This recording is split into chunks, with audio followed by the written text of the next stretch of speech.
Bonjour à tous, bienvenue dans cette nouvelle table ronde. Aujourd'hui, je suis avec Milan et Ninon. Bonjour. Aujourd'hui, on a choisi un sujet qui nous tenait très à cœur, qui est le suivant. Comment est-ce que l'on a vécu le passage de l'enfance à l'âge adulte ? Pour commencer, déjà, on va présenter les invités. Je m'appelle Ninon, j'ai 20 ans et je fais des études de psychologie. Donc moi je m'appelle Milan, j'ai 20 ans et je suis en histoire de l'art à la fac. Moi je ne me présente pas parce que au bout d'un moment je vais pas présenter à chaque fois, je pense que vous me connaissez. Qui a envie de commencer sur ce beau sujet ? Alors écoutez, je vais me lancer. Allez. Pour moi, le passage de l'enfance à l'âge adulte, c'est vraiment le passage du lycée au après en fait, que ce soit les études ou le monde du travail. C'est différent pour tout le monde et c'est tellement différent qu'en fait t'es perdu. Tout le monde prend une voie différente, t'essayes un peu de prendre des conseils de tout le monde, mais en soi c'est super compliqué. Même encore aujourd'hui, à 20 ans, c'est dur de se dire que je suis adulte déjà. Ouais. Et en plus de ça, genre je suis toujours aussi perdue. Et on se demande quand est-ce que ça va se terminer, cette sensation bizarre. Est-ce qu'un jour on va s'adapter ? Parce que quand on était petit, on voyait les adultes, on disait putain, ça a l'air easy. Mais genre, et en fait, toi, t'es là, tu te noies, t'es là. Putain, C'est nul en fait, moi j'aime pas. Genre vraiment, j'ai le souvenir de quand j'étais petite et je me disais, moi j'ai trop hâte d'avoir une carte bancaire. Parce que vraiment, je vais pouvoir passer là comme ça, comme ma maman, et genre après l'argent il part. Non, vraiment quand tu te réveilles, on est le 14 du mois et que tu as -5 sur ton compte et que t'es là en mode alors comment ça va se passer ? Symboliquement, l'argent, c'est ça aussi qui te rend adulte. Tout le monde a des situations différentes. Il y en a, c'est papa-maman qui financent ses études. Il y en a, ils travaillent pour financer leurs études. Il y en a, ils font pas d'études et du coup, ils sont obligés de travailler, loyer à payer, pas de loyer. Mais c'est vrai que la conscience de l'argent, moi, je sais que encore aujourd'hui, j'ai aucune notion de l'argent. Je prends des rendez-vous. Ah bah oui, je vais chez l'esthéticienne, je me fais belle, fatati fatata. Mais à la fin du mois, quand tu vois les sous, c'est ça. Genre, tu te rends pas compte que la vie, elle est vraiment chère.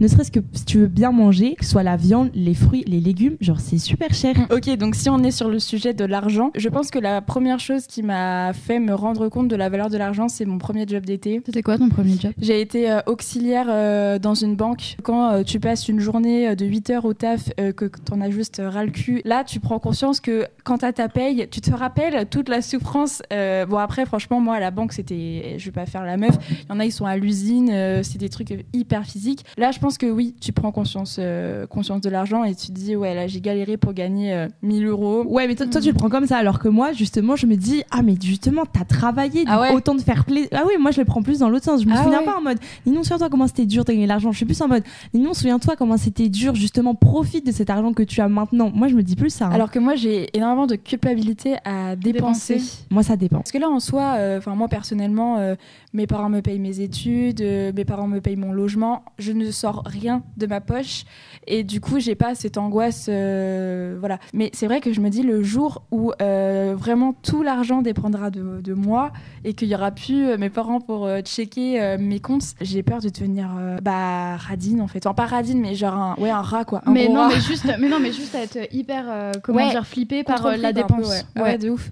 Moi et avoir peur de devenir pauvre quoi. Moi tu vois j'ai plutôt ce truc à ne pas vouloir demander de l'argent. C'est que genre j'ai tellement d'ego que je vais me dire j'ai pas envie de demander à mes parents donc en fait je leur demande une fois. Enfin je sais que du coup j'ai fait un service civique de 7 mois. Je m'estimais indépendante et du coup là maintenant que je viens de terminer j'ai beaucoup plus de mal à me dire vas-y ouais genre t'as passé le pas, tu t'es dit ça y est je demandais plus rien et maintenant revenir en arrière et demander c'est compliqué. Je comprends. Après moi je suis comme toi, c'est-à-dire que pour les trucs où vraiment j'ai vraiment pas le choix, c'est-à-dire payer mes études, les loyers, je travaille pas donc je ne peux pas. Là par exemple j'ai besoin de fringues parce que j'ai grossi. Voilà. Ça fait un mois je suis là en mode ouais mais ça me fait chier de demander à mes parents. J'ai l'impression qu'en fait c'est à moi. Ouais ça te fait chier parce que du coup tu sais déjà qu'ils payent beaucoup de trucs pour toi. Voilà c'est ça. Et puis au-delà de cette culpabilité elle prend je trouve qu'elle prend en grandissant. C'est ça parce que quand t'étais au lycée je suis désolée mais tu payais genre tellement plus cher à tes parents. Moi j'ai l'impression que non moi par contre j'ai jamais l'argent ça a toujours été pas un sujet tabou mais genre je sais que j'ai toujours eu du mal à demander. J'ai une grand-mère qui me donne de l'argent tous les mois etc.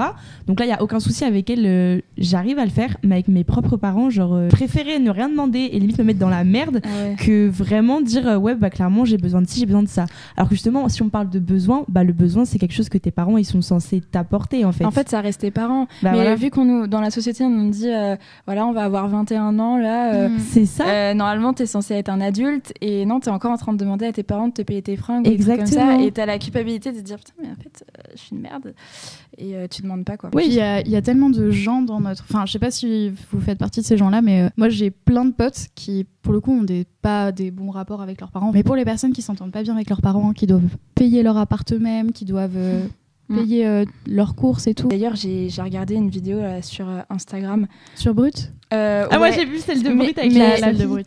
Mais elle est pas étudiante, elle est danseuse là, c'est ça. Ouais, c'est ça. C'est celle-là. Voilà, mais ça m'a choquée. Mais vraiment. Mais tu sais que la technique des pâtes, moi je la fais. Hein. Moi aussi je la fais. Les nouilles chinoises, c'est ma vie. Vraiment, c'est mon food secrète. Mais vraiment, c'est pas cher, c'est bon, mais je te jure. Ça coûte 45 centimes en supermarché. Du coup, vous m'amenez vers la voie là que je voulais absolument aborder, c'est la qualité de vie quand t'es jeune adulte, quand t'es étudiant. Bah ouais, mais du coup, encore une fois, ça dépend de ton statut. En fait. Ouais, c'est ça. Mais on va dire la majorité des étudiants, c'est bien connu, les étudiants mangent mal parce que t'as pas de fric, manger des pâtes et des pizzas c'est moins cher. Quoique, enfin, en vrai, acheter des légumes et faire du soi-même, je sais pas si c'est beaucoup plus cher. Ah si, moi quand je fais les courses, je calcule. J'ai toujours ma calculatrice, je fais les calculs. Je te jure, le moins cher, clairement, c'est quoi ? C'est les pâtes, les pizzas surgelées, enfin les trucs, en gros, la malbouffe, clairement. Ouais, il faut pas oublier que à partir du moment où en fait tu mets de l'énergie et du temps dans le fait de cuisiner des légumes, je dis ça, je suis végétarienne depuis le lycée. Faut avoir l'énergie. Hein. Donc pour cuisiner végétarien c'est cool, mais faut avoir l'énergie en fait. Il faut avoir l'énergie d'acheter les légumes, de les préparer en avance, le temps, ouais. Et de pas les laisser pourrir, de les faire surgeler, de les faire en plat, de trouver des recettes, etc. D'avoir le frigo pour aussi, parce que tu vois la place pour. Moi je connais beaucoup d'étudiants, ils ont un tout petit frigo, ils ont à peine de quoi mettre des yaourts, du lait, enfin directement ça prend de la place en fait. On est dans une société qui va tellement vite, on n'a pas le temps. En fait on a le temps de rien. On a le temps de rien. On a le temps de rien, c'est-à-dire que tu te lèves, tu vas au taf, tu rentres, t'es crevé, je digère rien, voilà, j'ai un bide qui est cassé. Et ce genre de choses là, manger des nouilles. Mais je me suis posé la question parce que moi, heureusement, mes parents ont les moyens de m'offrir de la nourriture de bonne qualité. Mais franchement, je me disais, si c'était pas le cas, avec le ventre que j'ai et que je devais manger des nouilles instantanées ça à 50 centimes, mais je serais malade tous les jours. Pareil, je voulais apprendre à bien manger, bien cuisiner, etc. Mais moi, quand je rentre des cours, je suis claquée. Et même juste aller faire les courses, c'est pareil, je suis claquée. Enfin, personnellement, je rentre chez moi, j'ai voilà le taf à faire avec les cours, des trucs comme ça. Et encore, moi, j'ai même pas de job alimentaire à côté. Je vois, il y a des gens dans ma fac, ils bossent le week-end, ils bossent le samedi, le dimanche. Limite, ils font 7 jours sur 7. Genre, il n'y a pas de pause. Quand est-ce que tu vas faire tes courses ? Non, et puis c'est des gens, enfin, je fais des big up à des gens que je connais, mais à qui je pense très fort, mais qui sont littéralement en burn-out. Ils sont en 3e année, ils savent pas où est-ce qu'ils vont aller, qui alternent avec un taf à côté. Ils ont leurs parents qui habitent parfois à 700-800 km de la fac où ils sont. Enfin, c'est vraiment horrible et je pense qu'on ne considère pas assez la... on n'est pas du tout préparé. En fait, c'est une charge mentale, quoi. Et je rebondis sur ça parce que j'étais en prépa l'année dernière. Moi, je me souviens parce que vraiment, j'achetais vraiment les paquets entiers de nouilles instantanées parce que j'avais pas le temps de me faire des repas, en fait. Pareil, j'étais en prépa, moi aussi, devant mes fiches de cours, je mangeais les petites nouilles. tu vois bien de quoi je parle, quoi. J'avais juste une bouilloire, de l'eau, mes pâtes, c'est tout ce qu'il fallait. Exactement. Une cuillère, et hop, c'est parti. Des fois, tu manges juste pas et donc moi, j'étais malade, mais la plupart du temps j'étais malade. Mais moi je mangeais pas parce que j'étais stressée, c'est même pas que c'est qu'en gros j'étais tellement stressée, je me disais mais non, j'ai trop de travail, j'ai trop de trucs que j'oubliais de manger. Et puis même il y a de la culpabilité derrière, c'est tu te dis ouais mais je vais prendre 20 minutes pour manger, je vais perdre 20 minutes dans le travail que j'ai à rendre. Quand on parle de cette période de devenir adulte, donc en fait c'est plutôt devenir étudiant ou enfin devenir adulte, indépendant. Devenir indépendante. Moi j'ai vu ma qualité de vie et aussi la notion de prendre soin de moi. C'est parti au placard. Mais tellement. À prendre soin de moi, c'est pas le time. Genre, vraiment, c'est le truc en dernier lieu. Et là, tu parlais de burn-out, mais moi, je finis toutes mes semaines, je les finis sur les rotules. Moi, je trouve qu'on n'en parle pas assez du burn-out étudiant. Non, et puis en fait, on le relativise pas du tout. on le dénigre en fait, on le rend ridicule. Non mais c'est normal d'être comme ça quand t'es étudiant. Non mais tu te rends compte que moi je fais 35 heures par semaine et toi avec tes 24 heures à la fac te plaindre. Non mais c'est ça. La charge de travail n'est pas la même, la charge mentale n'est pas la même, on a la charge mentale de l'avenir, on a la charge mentale de se dire est-ce que je vais être acceptée en master, est-ce que la filière dans laquelle j'ai envie d'aller est pas bouchée et je vais enfin avoir un futur, est-ce que je vais réussir à finir le mois, est-ce que je vais réussir à payer mon appart, est-ce que je vais réussir à passer mes partiels en ayant un job à côté. Il y a trop de questions. En fait tu peux jamais poser tes fesses, et même si tu poses tes fesses, imaginons t'as un après-midi où t'as pas cours, en fait t'as tellement donné d'énergie que juste t'es capable de rien faire. Mais juste de dormir, tu dors, et avoir des loisirs à côté et tout. Là je vois bien, moi pour avoir ma chaîne YouTube c'est super compliqué. Je m'étais mis un créneau, allez tu sors une vidéo tous les mois, mais c'est pas possible. Entre le montage, le tournage. Vraiment, c'est super compliqué. Puis même la fatigue, il y a des fois. T'as besoin de se reposer, tu vois. Franchement, on néglige trop la santé mentale et je l'ai trop négligé l'année dernière. Quand tu deviens étudiant, déjà, donc t'as tout ce qu'on vient de dire, tu apprends à vivre tout seul, donc il n'y a plus papa-maman qui est là pour passer derrière toi, débarrasser la table. Si tu débarrasses pas, ça reste crade, voilà. Pour faire à manger, pour faire la vaisselle, tout ce qui est quotidien, c'est galère. Mais en plus de ça, t'as les cours. Et en plus de ça, il faut avoir une vie sociale. Donc comment tu gères tout ça ? Genre, tu t'es crevé de tes cours, t'es crevé de la gestion de ton appart, et en plus il faut que tu sortes le soir en boîte, il faut que tu ailles boire des verres et tout jusqu'à pas d'heure, et le lendemain à 8h il faut que tu sois en cours. Mais moi les gens vous dormez 3 heures par nuit. C'est ça. Clairement, moi j'ai besoin de dormir 9 heures. Moi je suis une mamie, et du coup je sors très peu. Là je suis en milieu de 2e année de licence, je suis très très peu sortie parce que j'ai pas l'énergie en fait, et du coup t'as ce truc aussi de t'es mis de côté parce que du coup tu sors pas beaucoup. Mais c'est ça, t'as l'impression tu fais un choix, c'est soit je suis étudiante à fond, soit j'ai une vie sociale, mais du coup mes études je les mets de côté. Exactement. Et allier les deux c'est super compliqué. Soit tu passes toutes tes années de fac au ras des pâquerettes. Voilà. Et donc du coup t'apprends moins mais t'as plus de vie sociale. Moi j'en suis venue au fait que il faut lâcher et il faut accepter d'aller à certains partiels sans avoir tout révisé. En fait il faut accepter juste de ne pas pouvoir tout contrôler. C'est ça. Et il faut arrêter avec cette pression constante du succès et de la réussite. Je sais pas si tu vas peut-être rebondir sur ça, mais ce que t'en as pensé de la prépa. T'as été en prépa quoi toi ? En prépa Hippocagne. Ah bah moi j'ai pareil. Voilà. J'ai fait la même chose. Top là. Et j'ai vraiment eu ce truc là où je pense que lorsque je l'ai quitté et que j'ai dû attendre plusieurs mois, j'ai enfin compris ce que ça voulait dire d'échouer. Mais vraiment de se planter. Moi j'ai fait 4 mois. J'ai fait 4 mois, je suis partie. Ouais, j'ai échoué. Encore aujourd'hui, c'est hyper dur de l'accepter parce qu'on te le reproche. Tes parents, j'étais sortie du bac toute fraîche et tout, je vais en prépa. Au bout de 3-4 mois, j'ai arrêté. Ah bah même encore aujourd'hui, ça va faire 3 ans maintenant. Ouais, mais regarde, t'as rien fait, tes études, t'as échoué, t'as fait. Et t'es là en mode. Les gars, c'est la vie, genre c'est l'apprentissage en fait. On échoue et on se relève. Exactement, comme on peut. mais comme tu dis, l'apprentissage de l'échec, ça c'est pareil, c'est hyper dur à encaisser, c'est hyper dur à accepter. Enfin vraiment, c'est des choses. Je trouve que ça prend part de la vie d'adulte. Pendant tout notre parcours scolaire, on nous a jamais appris à nous tromper. On est dans notre petit concon. On nous apprend à être dans les rangs, à avoir des bonnes notes. Et je pense qu'on est toutes les trois bien placées pour dire que pendant toutes nos années, que ce soit collège, lycée, on a eu que des bonnes notes. On a été félicités, on a été vraiment loués. Et on nous a dit on fera des grandes études, machin. Exactement. Pour devenir quoi ? Comédienne, metteur en scène, intermittente du spectacle. Mais tu vois, c'est ça, c'est qu'en fait on nous propose qu'une seule façon. Alors ça, du coup, j'en ai parlé dans la vidéo sur l'avenir, mais mon grand frère, c'est pareil, il s'est réorienté 2 fois. Il a aussi vécu ça comme un échec, alors qu'en fait, on est tellement à vivre ça. Moi, je vois dans ma promo énormément de réorientation. Mais franchement, on banalise pas assez le fait que c'est normal. Ouais, genre, moi, par exemple, je suis en psycho. Des fois, c'est vrai, je pense peut-être à faire autre chose et tout, mais comment je suis... mais encore une fois, t'es en mode. Mais en fait, si même dans 10 ans j'ai envie de faire d'autres études, j'ai le droit, c'est mon bien. En fait, je pense qu'on a un mythe où moi je sais que quand j'étais petite, je me disais, quand je serai adulte, je me connaîtrai par cœur. Je saurai exactement ce que je vais faire. Voilà, ça sera limpide. Ce sera tracé, j'ai ma destinée de toute façon. En fait, on nous a vendu l'adolescence comme le truc brouillon et tout, mais en fait, ça continue. Alors que non, moi justement, ce qu'on appelle la crise d'adolescence. Moi, je la fais maintenant. Exactement. Je la fais à 20 ans, je l'ai pas faite à 16 ans. Même, je vais fumer, mes parents.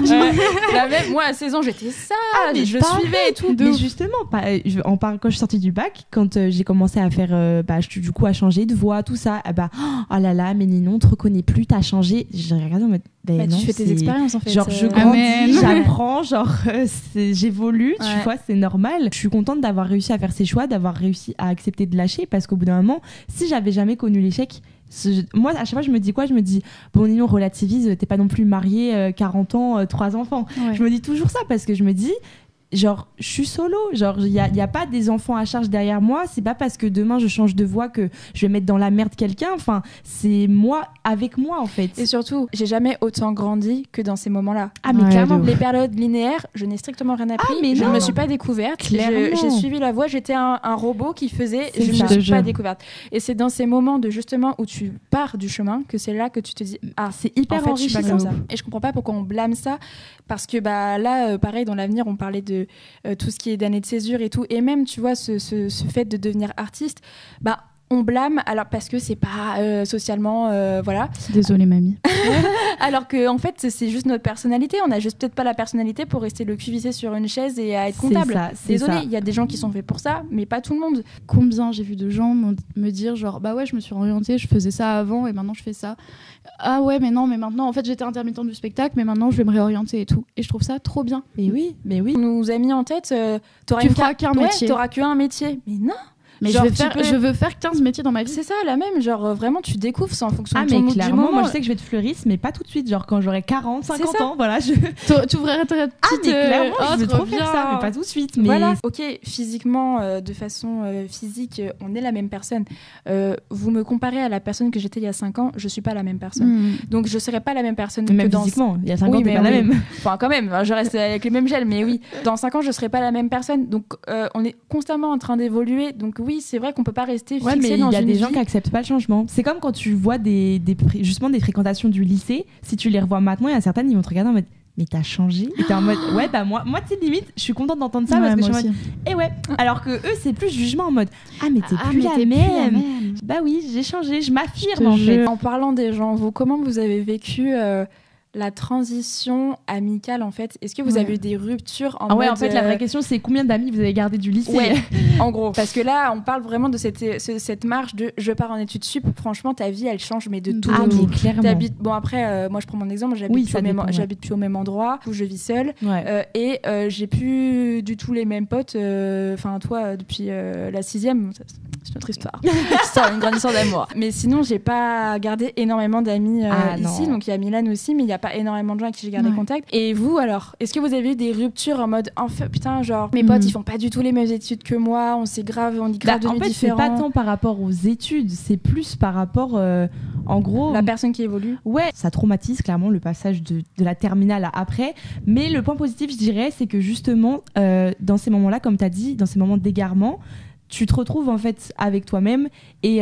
limite ça fait un tri, et le tri ça fait du bien des fois parce que tu vois qui est vrai, qui est faux, qui reste pas, parce que quand tu vas pas bien il y a peu de gens qui acceptent que t'ailles pas bien, ils viennent te dire t'as le droit d'être pas bien et je vais t'aider à aller mieux. Exactement, moi j'en suis satisfaite plutôt de ce tri qui se fait encore chaque jour, et plus ça va, plus justement mon cercle d'amis se restreint, mais honnêtement c'est pour le mieux. Moi je préfère avoir peu d'amis mais énormément de qualité plutôt que je suis pas du tout une personne vous allez pas me voir être amie avec la terre entière, avoir un énorme groupe de potes, ça m'a jamais intéressée parce que justement les amitiés authentiques et sincères, les vraies amitiés à mon sens en tout cas, c'est celles où justement c'est dans la durée, ça se construit, il y a une relation de confiance, d'échange, c'est comme ça que tu découvres l'autre, c'est pas en disant oui à tout ce que veut l'autre, ou ça évolue en fait et ça fait du bien. Moi je trouve personnellement j'ai beaucoup changé depuis le lycée en fait. Moi qui admirais beaucoup les gens avant, c'est ce que je t'expliquais plus tôt, on était toutes les deux, t'étais pas encore arrivée, mais je disais maintenant t'as pris confiance en toi. J'ai pris confiance en moi et j'ai rehaussé tu t'es révélée en fait. C'est ça, et j'ai rehaussé mes curseurs. Avant je pouvais dire oh mon dieu mais tout le monde est incroyable, tout le monde a ses qualités. Bisounours. Vraiment. Alors que maintenant, à chaque fois que je vois des gens, je suis là en mode, je suis un peu plus sarcastique, je suis un peu plus ironique, je vais me dire ouais mais cette personne là elle est bof. Elle fait ce qu'elle peut.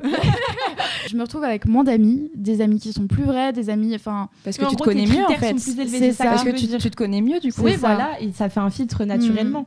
Ouais, en fait avant je pense qu'on acceptait beaucoup de choses parce qu'on savait pas, mais qu'on était mêlés aussi à une foule, parce qu'en soi quand tu regardes même si l'université c'est grand en soi, pour aller vers les gens c'est plus compliqué, et parce que par exemple au collège tout le monde se connaissait. En fait t'es pote avec les gens de ta classe. Voilà, c'est ça. Alors que l'université c'est toi qui fais tes choix entre guillemets. Et du coup ça te et si t'as envie d'arrêter de parler à quelqu'un, personne va venir te dire ah mais t'as arrêté de parler à machin. Mon dieu mais c'est horrible. Non mais le collège, mais oui, pourquoi tu parles plus à machin? Bon, après ça c'est l'âge aussi. Ah oui, c'est l'âge, mais il y a beaucoup de choses qui passent avec l'âge adulte. Il y a beaucoup de choses qui changent dans la notion que tu as des autres et dans la notion que tu as de l'appréhension de toi avec les autres change. En fait, je pense qu'on prend confiance en nous de par le fait qu'on soit jeté dans un monde inconnu. Mais tu te protèges. C'est peut-être pas aussi de la confiance, c'est peut-être juste de la protection en mode vu que je suis toute seule, autant faire les bons choix. Parce que le soir, moi, il y a je plus sais papa, maman pour te après ça dépend. T'as plusieurs ressentis, mais moi je sais que c'est un peu comme Milan, c'est-à-dire que vu que j'ai été confrontée à des situations où du coup ça va amener un peu le sujet de la solitude. Moi je sais que j'ai appris, j'étais déjà très solitaire avant, mais j'étais jamais réellement seule, c'est-à-dire que je rentrais chez moi, j'avais mes parents, j'étais jamais seule. Et là à partir en études sup, j'ai appris à vivre avec la solitude et ce genre de choses, ça te renforce de ouf. Il y a énormément de gens qui gardent des amis qui ne leur correspondent pas par peur d'être seuls parce qu'ils sont pas habitués justement à se retrouver seuls. Et moi, le fait d'avoir appris à vivre seul, je me dis même s'ils sont peu là, en fait, je sais gérer. Ok, LM, je regardais une série Netflix and chill. Wouhou. Voilà, genre je vais remplacer par Netflix ou des trucs comme ça. Après, il faut pas tomber dans le délire de s'isoler. Après, chacun fait ce qu'il veut. J'ai pris confiance en moi parce que il y a plein d'étapes ou de choses que j'ai dû faire seule en mode ok, maintenant ça t'a poussé dans tes retranchements voilà, un peu. Et me dire en fait je suis capable de faire ça. En fait, j'ai pas besoin de Pierre-Paul Jacques comme je pensais finalement. Et ces gens-là que tu avais du mal peut-être à te dire non en fait je les adore, mais bon peut-être qu'il y a plus le feeling d'avant. Et tu te dis non en fait maintenant c'est bon, genre j'ai grandi, j'assume d'avoir grandi et puis j'ai confiance et tu t'arrives à créer du coup tes propres limites pour qu'on te respecte mieux et que tu te respectes mieux. Exactement. Apprendre à se respecter, apprendre à se dire maintenant je suis un adulte, je fais mes choix, c'est ma vie, j'ai plus à demander la permission etc. à tes parents. Non, je sais dire non, j'apprends à dire non, j'apprends à m'affirmer. Ça, c'est tout un délire de confiance. Alors ça commence avec les amis. Moi, je sais que j'essaie d'apprendre à dire non. Ça, c'est vraiment... On en parlait avec ma mère, savoir dire non. Elle me disait qu'à son époque, il y avait beaucoup de publicité en mode savoir dire oui. Elle fait non, aujourd'hui, c'est savoir dire non. Mais je te jure, c'est hyper dur. Mes potes, ils me charrient parce que je ne sais jamais dire non. La même une angoisse. Des détours, mais jamais non. Alors moi, je préfère inventer des mythos. Moi aussi. Dire non, mais là, j'ai chopé la peste. Je te jure. J'ai chopé la peste. Tu peux absolument pas venir chez moi. Là, tu vas être contaminé. On va relancer une pandémie. C'est pas possible. Je préfère mentir que de dire. Mais oui, moi aussi, j'assume. Je suis une grosse mythomane.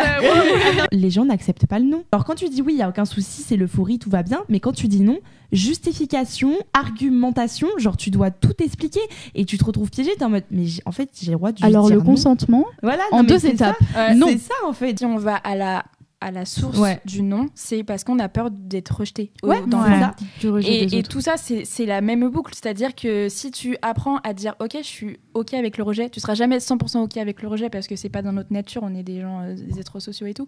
Mais le fait de prendre confiance en toi, d'apprendre à faire des activités seules, te dire je ne dépends pas des autres, en fait. Je n'ai pas besoin des autres. C'est ça, dire si je dis non et que cette personne le prend mal, c'est son problème. Et au final, c'est que c'est pas un bon ami, une bonne amie, parce qu'elle n'arrive pas à se mettre, elle est pas assez empathique pour arriver à se mettre à ma place. Complètement. Et pas partir dans des justifications de bidule, de chouette. Ça veut dire tu m'aimes pas, tu dis non, mais pas du tout, genre. Mais du coup aussi en parlant de ça, moi je trouve que les relations avec les gens sont quand même de plus en plus faciles, mais j'ai l'impression que plus on grandit, forcément plus on a de l'expérience et plus on va rencontrer des gens avec qui c'est des fois plus simple. Je dirais pas que c'est plus simple, je dirais que ça me met plus de temps en fait. Les gens sont plus méfiants parce que on a eu moi je mets du temps, des vraies relations au final, c'est ça. Moi je mets vachement plus de temps qu'avant à faire confiance à quelqu'un. Globalement, depuis que je suis arrivée dans les études sup, j'ai dû me faire dans mes vrais potes, j'ai dû m'en faire 5.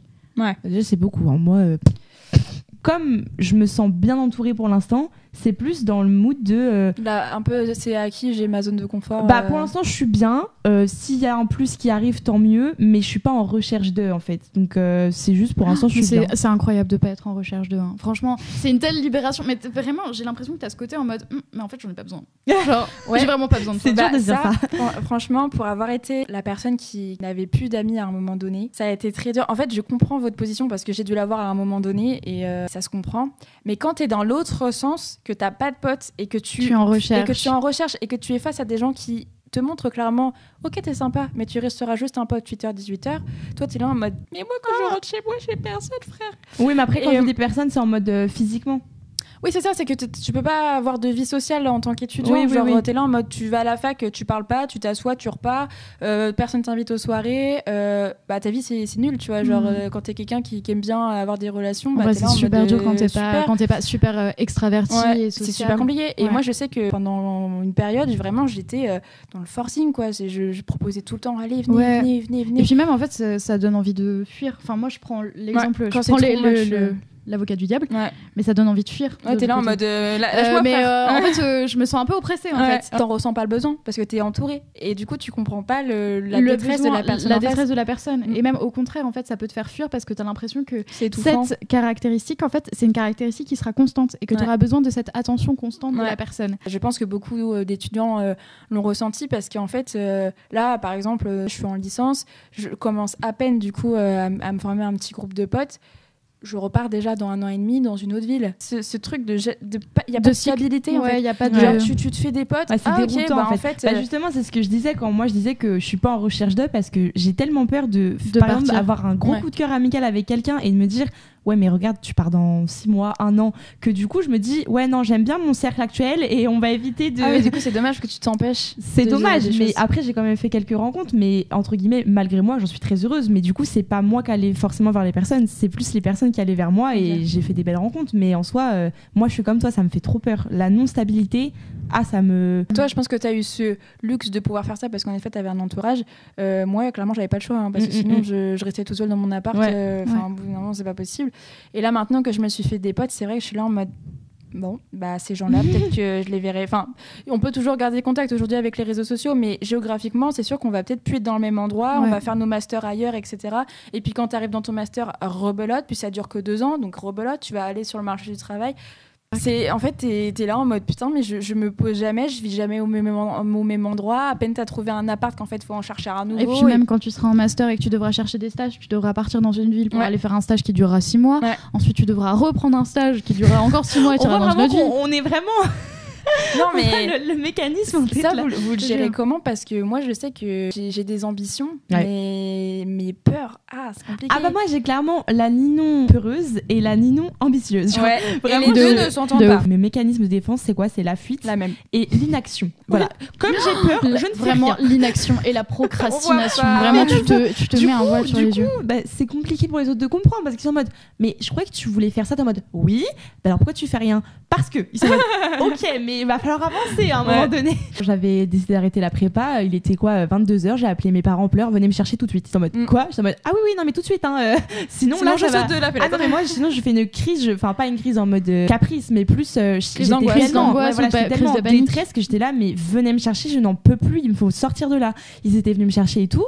Alors je les aime beaucoup, ça m'a aidé etc. Aujourd'hui non mais tu te souviens quand même, on était venu te chercher et tout. La culpabilisation. Il y a ça aussi, c'est que du coup on te dit t'as 20 ans, t'es censé réagir comme ça. Et toi tu culpabilises, te dire putain mais j'ai 20 ans, j'ai encore peur. Laissez-moi grandir à mon rythme en fait. J'ai 20 ans, j'ai encore des peurs et on a l'impression que c'est pas normal. Bah si, enfin même il y a des gens, ils ont 50, 60 ans, ils ont encore des peurs. Enfin, faut arrêter avec ce délire là. Le lien qu'ont ma mère et ma grand-mère est hyper fort et genre elles s'entraident toujours mais genre ma grand-mère elle a 75 ans et ma mère elle en a 50 quoi. C'est la même, t'as des peurs toute ta vie, tes parents ils doivent l'accepter en fait, genre c'est pas parce que t'as 18 ans que... Et ça va pas empêcher à ma mère d'avoir fait une putain de crise d'ado à 20 ans quand elle est partie à la fac. Moi j'ai envie de partir le plus loin possible de mes parents, j'ai envie vraiment de me sentir indépendante de mes parents mais il y a tellement de trucs à gérer et parfois je m'auto-sabote comme t'as dit en fait. J'ai voulu passer des entretiens pour une école et je les ai foirés, mais je les ai foirés intentionnellement parce que j'avais pas envie d'aller dans ces écoles-là. Et pourquoi t'avais pas envie?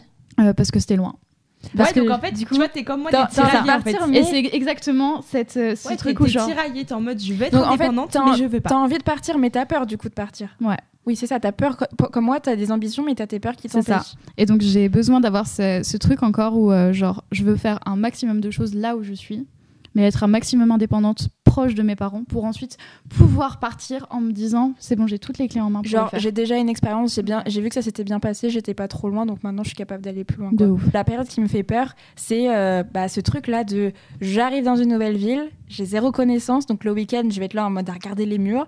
Après tu sais que c'est pas un truc qui va durer, mais en fait j'ai trop peur que ça dure et de me dire putain mais c'est la merde là. Je suis engagée dans un truc. Comme t'auras pas le choix, c'est là que tu vas te surprendre en fait. En fait je pense qu'on se sous-estime énormément. Oui, je pense, tu vas peut-être te surprendre et te rendre compte que mais en fait je suis largement capable, parce qu'en fait tant que tu as cette solution de dire ouais c'est bon, le week-end je rentre chez moi, tu prends pas de risque. Voilà, c'est ça, t'es en mode bon ça va. Alors que si tu sais que t'es vraiment coincé, tu vas pas rester coincé, parce que c'est l'instinct aussi. C'est l'instinct de survie, d'adapter, et on s'adapte en fait. Exactement, donc en fait tu vas te surprendre, et c'est ça qui va être beau aussi, c'est que c'est comme ça que tu vas encore plus apprendre à te connaître.